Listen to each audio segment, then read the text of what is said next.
month ago, I set the intention for myself and said to you guys that I was going to try and make a video every single day. And in the past 44 days, I've made 40 videos. One of those days that I didn't make a video was a little while ago, but most recently, the past 3 days, I didn't make a video. And that's because I had this really awesome opportunity to go and learn how to make a rocket stove. I have a bunch of photos, which I'll show you. I just felt like it was something that I didn't want to document in a way that I usually document the things that I do, just because I think sometimes when I try to document like experiences that I go on or things, I try to have a good balance of really being there, but as also, you know, catching little segments of whatever I am doing. And I really felt like showing you guys what I was doing was going to get in the way of my experience. That being said, it was really awesome putting together a stove and a completely new concept for me.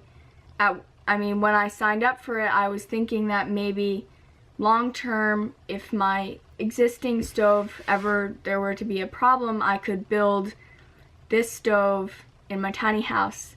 But this is a huge stove. I don't know if you guys know anything about rocket stoves, but I certainly didn't until 3 days ago. But it's like crazy. And there's so many plans online that you can look at. There's different ways, but basically what I've come to the conclusion of is that once the community is started and I have the funds to build some sort of communal space, I think it would be awesome to put in one of these rocket stoves and have a circular pillar that is supporting the idea is that you have the air intake is actually coming from the, how do I even do this? Okay, so this is a really terrible drawing, but the air intake is here and there's a little door in the front of the stove where you kind of light the kindling, and then you put wood in through the top, and the air is actually sucked from the top, which is more efficient than traditionally it's coming from the underneath, I guess. So a really hot combustion is happening in there, and then there's this little connection point to it's not the chimney, but it's kind of the back part. It's still really hot, and it's a little bit lower than the front, and then you make this lid for it, and this is just the inside, and so you put bricks all around it up to the level of this. So when you put the lid on it, this is the hot air is coming into this cavity. Then you make whatever you want. You can make a bench, you can make a wall.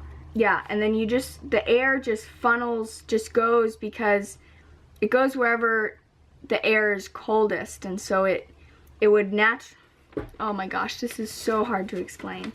So you have a huge wall, right? And it's connected, there's an opening somewhere down here at the base, and it comes in, and then the air rises, comes here, it goes down, right? And then it makes its way to the chimney over here, and then it goes out. That is a very horrible drawing, but I understand the concept and I know how to build it, so it's really, really awesome. Along with that, I also learned how to make cob, which there are tons of different uses for cob. You can make a pizza oven, you can make walls, you can make houses out of cob. It's basically sand, mud or dirt with a little bit of clay in it, and straw with a little bit of water, and there's a technique to mixing it, and you can basically make anything. That's what I've been doing.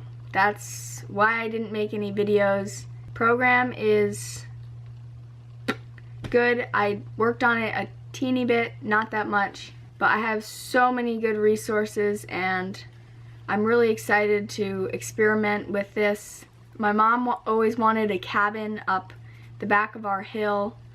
Whenever I say I go for a walk and I'm not like in a car, usually I just walk up the back of our hill, and there's this little flat area that she's always wanted a cabin. So who knows, if she wants me to do it, I would totally do that like right now before winter. But I feel really enthusiastic about it, so I feel like it would be good to do it. I'm supposed to have a fire going. It might have just gone down. I don't hear anything. That's not good.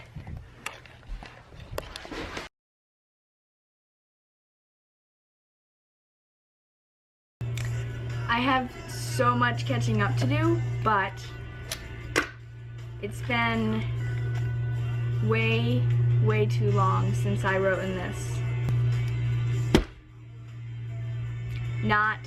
Not very impressed, but we are working with what we got, and I'm gonna do some journaling right now. So this past weekend, I was also able to talk to a bunch of different people about sustainable community, and it was really cool because one of the people who taught the class actually has started a community in Denmark. So that was really interesting, learning about how he did it. And so basically what he did was he created this foundation, and then from that, every person who's interested gets a lot of land for a certain amount of money. That is all up for discussion, how much.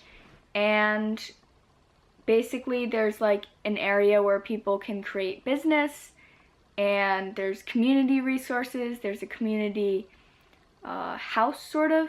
And the other really cool thing is that when you sell the property, which would be back to the foundation, you can't sell it for any more, or I guess maybe you can sell it directly to someone else. It has to be the same price that you paid for it, you sell it for.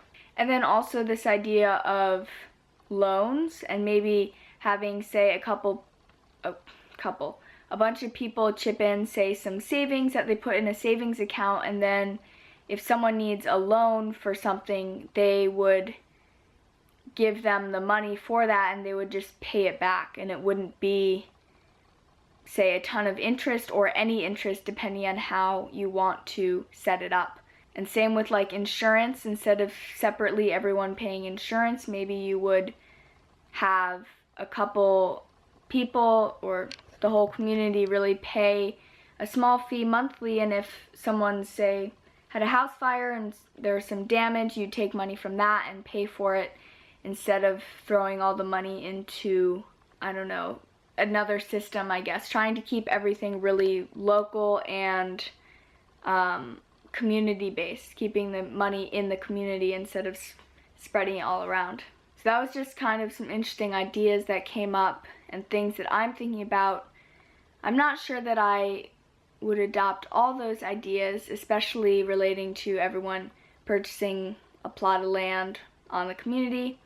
Not really so worried about that or interested in that being a real focus and way to get into the community, but I guess we'll find out. I am definitely moving forward with those sorts of ideas, and I think a lot more is coming up very soon, which is really exciting. The program, I'm hoping, will be out maybe Wednesday, and I just have to still figure out what website I'm going to use to host it, or how I'm going to let them download it, I guess. I left my boots in the house. If you can't tell, I'm walking with my socks.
so much for my basketball skills.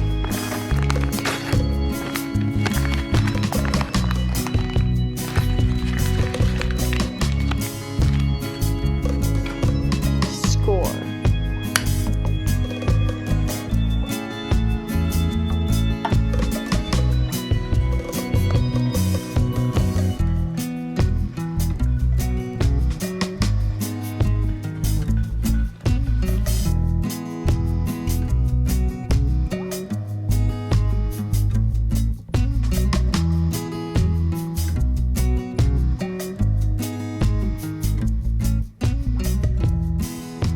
That's all I have for today's video.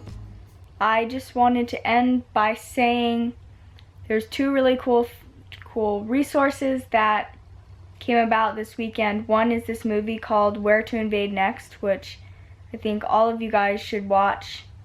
Very interesting about some very cool ideas that other countries have, I guess. And then there's this book series called Anastasia, and there's like either 9 or 7 books or something.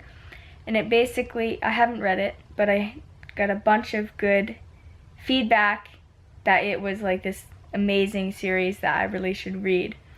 It's all about like nature, gardening, religion, spirituality.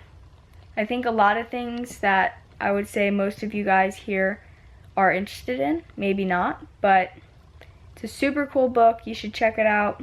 I have mine coming and should be here in a few days. I'm hoping tomorrow I will be done with my program and it will be available for purchase either tomorrow or Wednesday morning, I'm guessing. I think that's it. I will probably have more resources to share with you about the stove that I talked about earlier and some other things in the future, but that's all I have for now. I will see you guys tomorrow. I hope you had an amazing day.